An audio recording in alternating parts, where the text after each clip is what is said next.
Welcome back to the Successful Working Parents Podcast, the podcast where we talk to successful working parents, still working on the title. My guest today, he is the founder of Mautone Enterprises. He is a hospitality guru. He's the author of several books, including The Artisan Kitchen, Holiday Cocktails, and a father of two. Ladies and gentlemen, Nick Mautone. Nick, thank you for joining us today. My pleasure, Anthony. Thank you for having me. Yeah, looking forward to our conversation. So, usually we kick off with just telling us a little bit of a background on your career. Sounds great. As you mentioned, I'm in the hospitality business. I've been a hospitality professional for the better part of 40 plus years at this point in time. And long story short, I was pre-med at Fordham University, putting myself through school by working in restaurants. And at one point, gave into my love for the hospitality industry, gave up pre-med, and have never looked back since. During that time, my brothers and I opened up a pizza and pasta restaurant in Columbus Avenue in New York called American Pie, sort of an innovative, unique deep dish pizza restaurant in 1984. And we had that business for about 8 years, and young, inexperienced, underfinanced, over leveraged, and more interested in girls than I think in making money at that time. So didn't quite work out, but I retained that entrepreneurial itch and have been a self-employed hospitality entrepreneur ever since. So having worked in quite a number of different businesses, most people know me reputationally as managing partner at Gramercy Tavern in New York City, where I was from 1995 to 2003, and a partner in the hospitality group during that time. We only had a couple of restaurants when I left. But I started Mautone Enterprises, which was my management and consulting company, in 2000, well, right after I left Gramercy, 2003. Got married and started a new business, and have never looked back. I've loved every minute of it. As you can imagine, starting out a career as a newlywed and then soon to be father for the second time. I put a lot of effort into the business and a little bit of travel, a good supportive wife, and it's 20 years later that Mautone Enterprises is still going strong, although I'm starting to phase out a little bit and work a little bit less and try to enjoy a little bit more. First of all, go Rams. Also a fellow Ram. That's right. Different, different time, I believe. But I would have loved to swing by American Pie for a slice. Um, so, would you say that when you started doing your consulting, are you kind of doing what the guy from Bar Rescue was doing? So there's an element of the guy from Bar Rescue is pretty good, right? I give him the credos. I've watched entirely one or two episodes. That's it. I don't really like those shows. And the answer is yes. I help businesses turn around, but no, I don't like the ethos of a lot of the shows that are on TV that are working to glorify what they do at the expense of the operator. So bar rescue, yes, in the sense that I do a lot of turnarounds. I've done quite a number of them over the years. I think I specialize in coming in and calming the situation down and helping people really figure out what they need to be. But it's not as simplistic as they make it on TV. But I've Of also course. opened about 100, 120 some odd restaurants with a variety of chefs and operators. I kind of had a love of taking a young sous chef who's never been an operator before, who wanted to open up their business, or a young restaurateur who's never had their own business before, and helping them from writing their business plan to negotiating a lease for them to interceding between them and their investor pool, and doing everything up to construction management and getting them open. So I love the business, and I love the turnaround because I get to help people. I'm in the process of doing one right now, which I won't name because it's not right to the business, but it took a lot of joy out of taking an operator who's having a difficult period and teaching them how to do it the right way, and engaging them and the staff and the management on how to make their business work and sustainable for the long term. How would you say that your experience in hospitality has informed your role as a parent? I think that I might turn that question around and say, how would my role as a parent inform my That was the leadership next. skills That's in the next question. hospitality? That's the Um, next question. yeah, I think the two go hand in hand. Let's be realistic. As an owner, operator, manager, consultant, you're dealing with a lot of unique and interesting personalities, and having the diplomacy and uh, the care to listen. I use the term listen to understand, not to reply. And it's the same whether it's your children, or it's the same whether it's the team you're working with, or an irate guest. You need to listen carefully so that you can hear what the person is actually saying, child or client or employee, and understand exactly what they mean as opposed to the words that they're saying, and not reply, and allow them to keep coming out and talking and getting it off their chest and understanding. So I find that there's a lot of similarities between leading a team and parenting, and vice Yeah. versa. I like that conversational advice in general. Is that something that you do by just not responding right away, or how do you in practice do that? Well, I think there's not responding right away, but I'd say how you respond is more important than not responding at all, right? If a child is coming to me, one of my kids is coming to me with their problem, one of my employees is coming to me with their problem, I listen as carefully and intently as possible. And you try to get them to emote their feelings, right, by using verbiage, something like, "Wow, I can understand why you're so upset." I didn't solve the problem for them. I didn't tell them that I'm going to solve the problem for them, but I'm exuding empathy and showing that I understand where they're at and why they're upset. And then what usually follows from there is that the employee or my child has a tendency to continue talking because they know you're listening, right? They know you're upset. And so I'll get you might say, a leading question that allows them to help them solve the problem themselves. Taking a lot of notes here. I feel like this is helpful in my marriage as well. So I appreciate it. My pleasure. So okay, so you have two kids. You're in the hospitality industry, and so I imagine you're almost always on site. You're probably traveling quite a bit. So Yeah. how are you able to juggle the travel with the family life? So, I've had my career has had multiple stages as I progressed, and I'll say when my daughter was born and the early years in her life, she's 30 now, if I haven't mentioned, and I at that time I was the general manager of a couple of different restaurants, and then landed with Danny Meyer at Gramercy Tavern and became managing partner. So my hours were pretty intense, and it became the most important thing is to communicate with my children. And when I was there, to be present. So for my daughter, who I have a great relationship with still, we're buddies to this day. I would be clear with her if I couldn't be around a particular weekend. But I was also very clear I never missed one of her shows. She was a performing arts student in grammar school, and then later in high school and college. And when I was there, I was present to every one of those events that I could be. I chose not to miss it. I made it work, even if it meant I left work, came to the show, did what I had to do, and went in 3 hours earlier the next day so that I could catch up on work that I might have missed or handled, or support my team who was helping me out.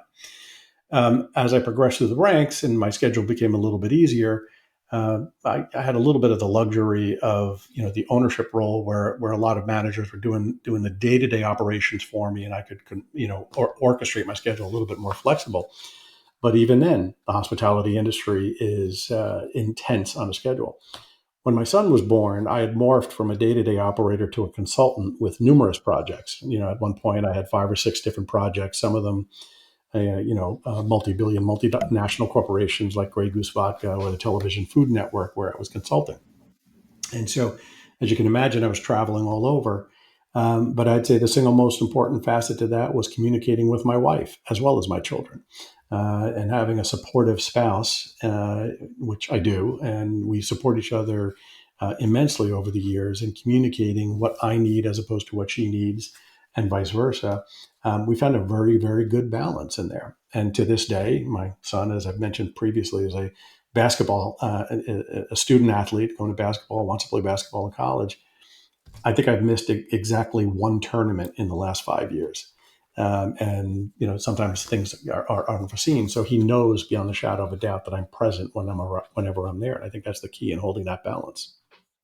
It sounds like communication is super important to you on the career side and on the parenting side. Absolutely, I'd say it's the number one thing. And I will confess that I'm not, the best at chit chat, if you will, and just chatting for the sake of chatting. But when a real conversation needs to be had, I don't shy away from it. And I feel that I think the hallmark of my leadership style, my management career, has been looking my employees, my direct reports in the eye, if they were other managers or my hourly employees, whoever needed a conversation. I was candid, I was honest, I was truthful, and most importantly, I listened carefully to what they had to say. And I think it's the same for my employees. It was the same for my children, as it were, too. What about self care, taking care of yourself? Traveling a lot, you're trying to make things work with your family, you're Mhm. in restaurants and things like that. So it's probably not that easy to control your diet. I'm curious if you have any tips for self care from that perspective. So you are correct. In traveling, it gets even harder than working in restaurants to handle the self care because you're on the road and it's very easy to get off a plane late at night, knowing that you have meetings in the morning, and then how do I squeeze in a workout?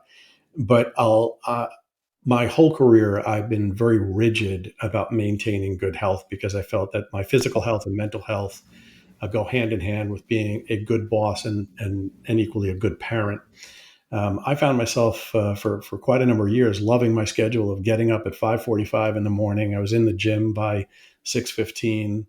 Got a workout, left the gym with coffee in hand, maybe a bagel, whatever the case may be. Started my day and had a great work-life balance. So for me, I felt that committing to my health and committing to, most importantly for me, the exercise. I think the diet I was fairly rigorous with, but getting that exercise in kept me sane and kept me um, calmer in those stressful situations. So I've always feel like it's the necessary evil, if you will, that the more you do it, the more you find that you were able to handle the stresses of the day-to-day stresses that business offers.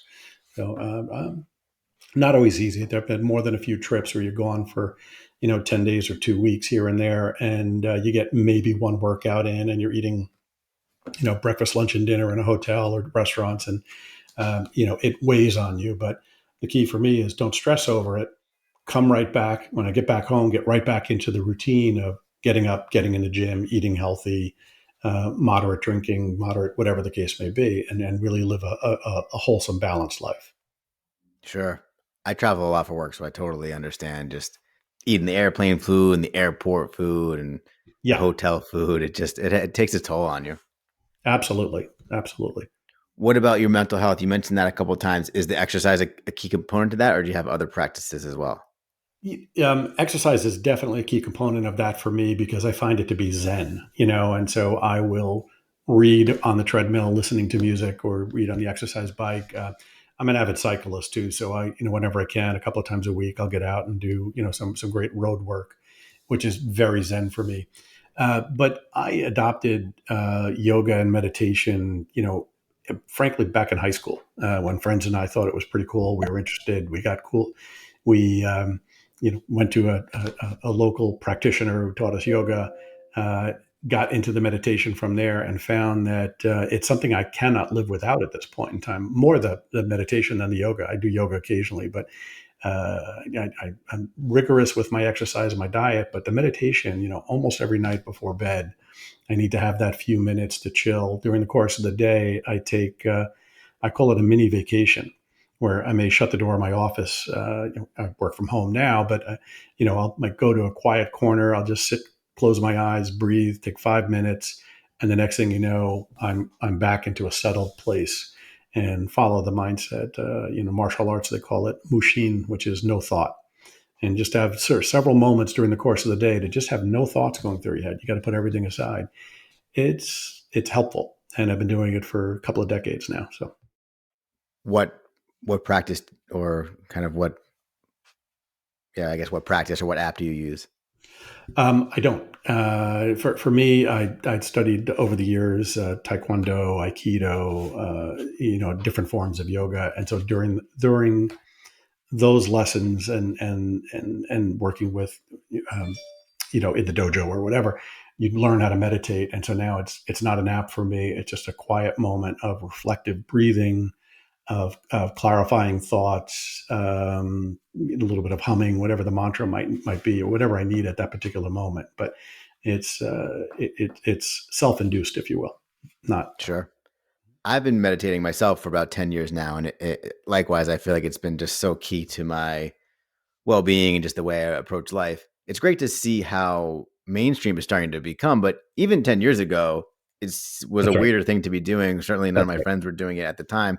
Sounds like you were in on it even much earlier than that. So, I'm just curious to hear, Yeah. was it something that you had to like do in secret, or did you just sort of go with it and nobody else was doing it, or what was your experiences in those first few years? In the first few years, I would say it was less about doing it in secret than people just didn't understand that I was doing anything, right? And so, like I'm working in a restaurant in the early part of my career, get off school, go to work, you take 5 minutes. I tell someone, it's going to sit in the corner for a minute. I just need a break for a minute. I've been on my feet. I'll just sort of, walk away and take a moment, close my eyes, and things are fine.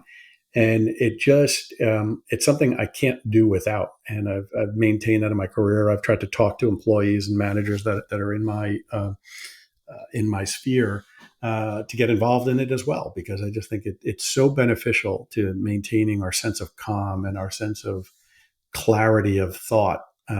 Just can't do without it any longer. But I never had a problem with it, 40 years ago when I first started this. I think, as a matter of fact, some people thought it was cool. So I think that there was the cool edge to it. It's not exactly the flashiest thing, so I guess it's not really you're not really drawing attention too much attention to yourself, other than Exactly. potentially closing your eyes, which you don't even really necessarily need to do. You don't need to do it. That's been my way, though, unfortunately. Right? I'm No, same easily here distracted if I'm watching things go on around me. So, for sure. Yeah, I mean, I've just found it such a helpful way to focus and center myself, and definitely try Mhm. to evangelize it as much as I can as well. Great. Switching gears, I am curious about your thoughts going back to the hospitality thing. I am Mhm. curious to hear your thoughts on The Bear, the TV show. So I'm going to confess I've watched a couple of episodes, and I've got some travel coming up. I've committed to saying, okay, I'll watch everything. Rewatch the first couple of episodes and watch the whole thing thereafter. So I can't opine on the show itself, but in what I understand the concept to be about a chef who's got his angst and anger, inside, and suddenly getting involved in a different situation. That angst and anger happens because of the intensity of the industry itself. But to be a chef, there's a level of concentration that is pretty intense. I think a lot of chefs fall back into anger mode as opposed to what we were just talking about, meditative mode, where they can actually take the breath, step away from the situation, and just get back into it without losing their cool. So can't really opine on the show, but I've got lots of thoughts on the angry knife throwing chef that I'm not a fan, by the way. So, Understandably, do you would you recommend or encourage your kids to go into the hospitality industry if they wanted to, given everything that you've seen and experienced? uh, the yes, I would not encourage them in the sense of I would not push them to do anything that they don't want to do. I think it's important that my children decide where they want to be professionally and what they enjoy personally and professionally. Uh, I think I like to say the hospitality industry found me, and I found that I was good at it, and I've liked it, and I've just, as I've said, never looked back. It's been 40 plus years at this point. I don't foresee my children looking to get into the hospitality industry, just by virtue of their personal likes and where my daughter's current career path is at and what my son is talking about once he gets to college. Um, that being said, I had a great career. I had made great friends. I've had great business partners. I've done done well. I like to think of myself without sounding arrogant in any way. But I've had a long and very comfortable career, and really look back and feel very proud of what I've accomplished. Not everyone has had that experience, so I can appreciate the people who, like, I would never want my kid to go in the hospitality industry, right? Because they're looking back, going, "Oh my God, it was so tough. It was so this." I was on the fortunate side. So I think my goal now is to help my industry in whatever way that I can to become better, to get over the hurdle of the hashtag Me Too movement that we've gone through over the number of years. The issues that people are dealing with pre and post pandemic, where it's so difficult to operate a restaurant, and really focus it as it's an entrepreneur's dream to get involved in the hospitality industry. So if someone's an entrepreneur and they're willing to make the sacrifice of time and effort, then I would encourage that.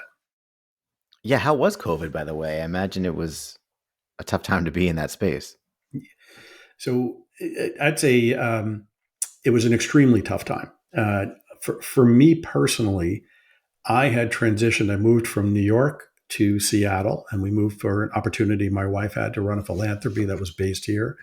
And so I actually stopped working just before the pandemic started, with the mindset of I was going to morph into helping my son get into college, getting into our new home, and then work on more on my writing career with some nominal consulting, as opposed to really focusing on the day-to-day business career. So I was in a fortunate position that a lot of other people weren't. For many of my peers who either own or operate or work in restaurants and hotels and so on down, like anything in hospitality, it was a very, very difficult time. Decisions had to be made that were hard, and there was no right or wrong answer. There was no right way to do anything, but you needed to survive. And so I think people made whatever decisions they could to help mitigate any problems and just get over the hurdle. And the pandemic forced a lot on the industry. I mean, it was a time. I like to say that the changes that are occurring post pandemic, at least in hospitality and retail, the changes that are occurring now that the pandemic is over, would have happened within 5 years, and maybe worst case 10 years for some of them, but it forced it to happen now. Just looking at the increase in technology, mobile ordering inside a restaurant, I should say. We've had mobile ordering for a number of years, but how often you go to a restaurant now and you scan your phone and you pick up the menu, you don't have printed menus, you have limited servers, you place the order yourself, the drink comes out, and the food is phenomenal, the staff that's there is phenomenal, the place is phenomenal. It's a different mindset now. That's only going to change exponentially in the next couple of years. And the pandemic kind of forced that to happen sooner rather than later. And it also forced a lot of people to come to the reckoning of that you can't pay people suboptimal wages, and expect them to be happy and provide a great environment. That's something I've never believed in. So these changes it's coming through. Yeah. I live in New York City, as I mentioned, and I was here during that. And so it was really crazy and just sad to see a lot of companies or a lot of Right. restaurants and bars not make it. But also really nice to see the adaptations and the outdoor dining and the That's to right. go drinks and the different kind of iterations that we had in those early times. Absolutely. It was really something. You mentioned writing. I know you've written a few books in the past. Would love to hear a little bit about how you find time to do that. I know that's not easy. Also, so you have a job, you have kids, and you're also writing. Like, how do you do all that? And I would say at this particular last couple of weeks, it's been particularly difficult to find the time. But I think it's like anything when you get into a good habit. If I was in an office and had a normal workday, you schedule yourself in such a way that, okay, I have a 8:30 meeting with whoever, and then I have a 9 o'clock meeting and a 10:30 meeting, and you're on the calendar at certain points of the day of things you must get done, right? By virtue of schedule or deadlines or whatever the case may be. I feel it's the same in what I would call my writing career. So I am working on another book, the working title, Life Behind Bars. It's not published yet. I haven't sold it yet, but it is lessons and learnings from my 40 years in the hospitality industry. So it's very much on leadership and There'll be some funny stories about what occurred, but it's definitely about what I've observed over the years and where the industry came from and where it will be going in the 40 years since I started. And so I work on that at this point a couple hours a week. It's just not something I'm ready to focus on every single day, but I will be. I will be there soon. I do some writing for some. You probably would know them, but hospitality industry publications, bar and restaurant magazine online. One of them, Sip magazine here in the Pacific Northwest. So I'll do some intermittent periodical writing for these publications. And the only way to get around it is to the only way to get through the deadline, if you will, is to be very structured on, from 8 a.m. to 10 a.m., I'm working on SIP magazine. From 10 a.m. to, 11 a.m., I'm working on Bar and Restaurant magazine. And I found that for my book, Life Behind Bars, I'm better at night. We finish dinner. My son is off doing whatever homework he's got. My wife is usually checking her emails and doing whatever work. And I can sit there and write in that quiet hours of the evening. That works for me. It's not works for everyone. So I think it's just being regimented on your day and actually putting it on the calendar to say, okay, I need to spend an hour doing this, and I'm blocking everything out. And turn the emails off, obviously, is the key. So You're blocking it on like your phone calendar or like on a physical calendar? phone calendar. I mean, I'm all digital, so I mean, I just put it on the calendar so that it reminds me. And then I'm fairly good about saying someone wants a meeting at 10 a.m. and I'm not available because that's my writing time. I'll push them to another day or another time. I'm trying to make it non-negotiable about when I do my writing because it's easy to fall behind if I don't. Okay, we're going to move into the final segment, which is we're going to call it Nick's Advice Corner. Okay, I'm going to ask you a Okay, few questions, some advice on a few topics. All right. fair deal. So, first question is, what advice would you give to somebody who is looking to break into the hospitality industry? So, like any business, it's do your homework and read as much as you possibly can and read as much in diversity of thought as you possibly can, right? So if you're only reading about, super successful, celebrity chefs, you're not getting a real flavor of the industry because there's a lot more than a chef who is on TV all the time and has written a number of cookbooks.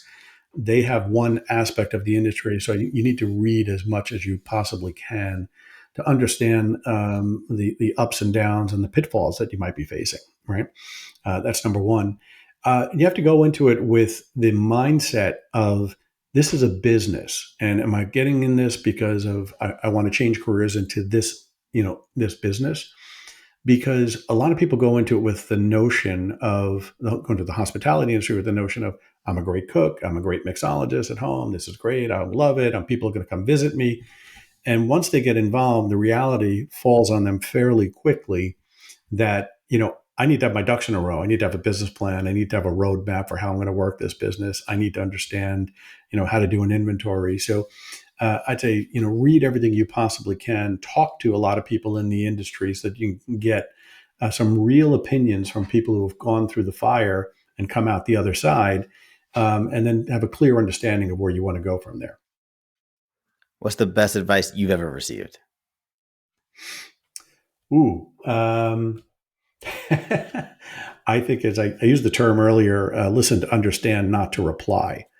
And I got that line from a peer named, I'll say a friend and compatriot named Fred LaFranc, who is a great hospitality consultant. He's got a few years ahead of me in the industry. And whereas I might consult to more independent restaurants and smaller venues, if you will, he consults to the Red Lobsters of the world, amongst others.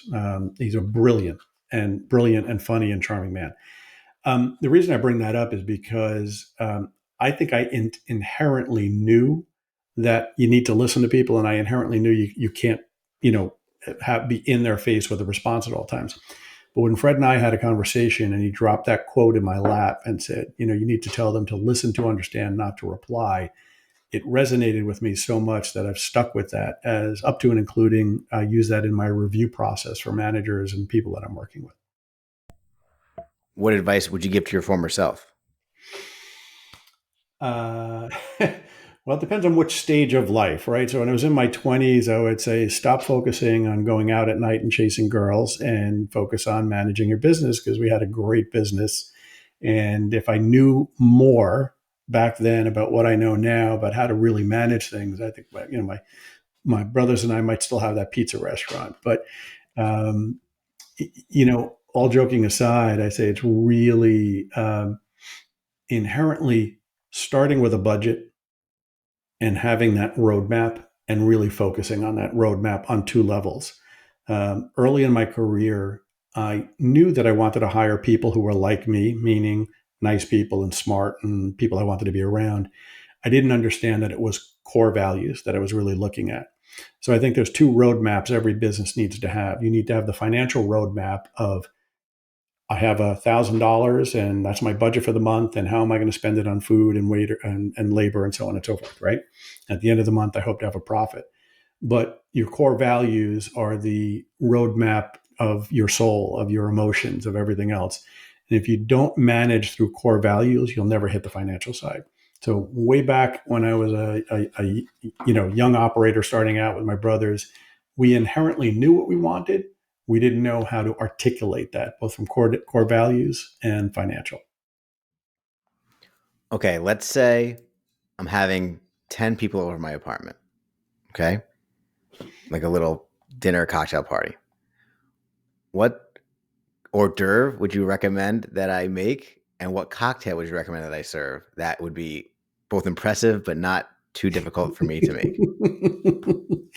uh, let's take the cocktail first because I'm very much about I'm going to put out one cocktail and so that everyone can have a really great drink that I made that goes with our evening, and then of course we'll have beer and wine and people can go from there. This way I'm not stuck in the bar behind the night, and I'm a bar guy, as you know. Um, I'd say the catch-all drink that not catch-all, excuse me. I think the most crowd-pleasing drink that I find is something akin to a margarita. Where it's two parts tequila, one part Cointreau, one part simple syrup, one part lime juice, right? But what I do is I switch it up and I will use mezcal instead of the tequila, so that gives it a little bit smoky flavor. And I'll do something like get lavender petals to infuse into the lime juice. And when I say infuse, meaning you make a pitcher of it, you put the lavender petals in there, and the next thing you know, you have a lavender scented margarita. It's very impressive and it's completely different than what most people are used to. But the essence is that sweet tart drink is generally the crowd pleaser that most people identify with and goes great with any hors d'oeuvre you could serve. And uh, speaking of the hors d'oeuvres, boy, it could change on any given day. But I'd say my favorite, personal favorite hors d'oeuvre is an old school one called Devils on Horseback. I don't know if you've ever heard of it. And it's a very, very old school hors d'oeuvre. It comes back into favor every few years, but it's a pitted date that you stuff with a little bit of any cheese you want. Traditionally, it's blue cheese, although I use others. You stuff it with a little bit of cheese and an almond. You wrap it in bacon and you bake it until the bacon is just crispy. And so what you get is sweet, salty, smoky, crunchy bite of goodness that I've never found any one single person who doesn't like them. So I have had that. It is delicious. I never knew what it was called before, but it is delicious. I can attest to that. yeah, so that's my go to when I want to be impressive, and people are like, oh my god, I haven't had these in years. I love them. So Yeah. that's one All right, of my next party is going to be off the them. hook. There you go. All right, final question. What advice do you have for me? I don't know if I told you we're expecting our first child July 19th. So what advice do you have for me as a soon to be dad? Mhm. Both in the come up in the next 2 months and Yep. then, kind of right after. Yep. And I think, and I knew and was hoping we would get to this point because I think the one piece of advice that I would give any child, and I'll tee it off to any couple as well, is to love your kids more than you love any other aspect of your life, right? And if in by virtue of my kids were the most important thing to me, work by default became the second or third, right? And therefore, I was always with a clear conscience able to put my kids ahead of my work life. And when I had conversations, of course, I work with some great people like Danny Meyer at Union Square Hospitality Group, one of the most special, fabulous human beings on the planet. He was of the same core value, right? So we all felt our kids were most important. And so by doing that, you never make the wrong decision. If I'm erring on the side of taking care of my kids first, I'm not erring on the side of taking care of them second. And by default, having them grow up and feel that way. And if I could tee you off and just give you that, like part two of that is, again, I stress, I was fortunate to have a great partner in life, still have a great partner in life, I should say. And when our son was born, we really took it to the max of saying, okay, Saturday, you sleep in, I got the baby, don't worry about it, do whatever you want to do, get some rest. Sunday will be my day. And we kind of mapped out, you have to get rest because a tired parent, an ornery parent is not a good parent. And so one way or another, but if you love your kids more than anything else, that also includes taking care of yourself. Because if you don't take care of yourself, you're no good to them. You're going to be ornery and unhappy and whatnot. So Yeah, the rest piece is going to be really interesting, really interesting yeah, coming up. yeah. We'll see how that goes. It takes a few months, but yeah, it'll get there. But it's tough in the beginning. Yeah. Yeah. Well, this has been great, Nick. Where can people go to connect with you and learn more about you? I'd say you can connect with me. Nick Mautone on LinkedIn is easy. I have a website, nickmautone.com or mautone-enterprises.com. It'll lead you to the same space. And I just started a Substack. It's not, I haven't pushed it out to the masses yet, but you can look for Nick Mautone on Substack as well. And I'll be posting a lot of articles that I'm writing there and eventually some reviews and so on and so forth. All right. Nick Mautone, ladies and gentlemen. Thank you so much, Nick. Thank you very much, Anthony.